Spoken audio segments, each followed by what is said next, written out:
Welcome to Kenton's videos. Enjoy the video. You begin by installing Equalizer Apo and immediately enabling it for your microphone device. This is the only way to apply real-time processing.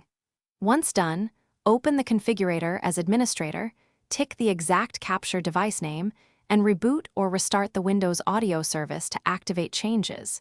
You need the APO service attached to the mic driver before you configure filters. After the restart, launch the configuration editor and prepare to add your first processor modules without delay. Now you build the microphone processing chain inside the editor. Add a preamp to set headroom, then insert parametric EQ nodes to cut rumble, tame sibilance, or notch resonances. Use low Q for musical rolling filters and high Q to surgically remove a tone. Once filters are in place, enable the device and monitor with a recording app or loopback channel. This lets you hear how each band affects clarity. Make incremental adjustments and note values so you can undo or refine them quickly.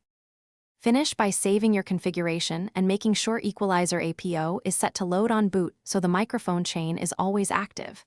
Then verify the input in Windows sound settings. Pick the same device, set levels, and disable exclusive mode to prevent apps from bypassing Apo. Finally, do a real recording and compare pre- and post-processing.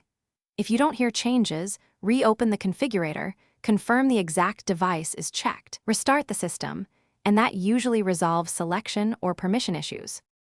Thanks for watching. Consider subscribing if we helped you.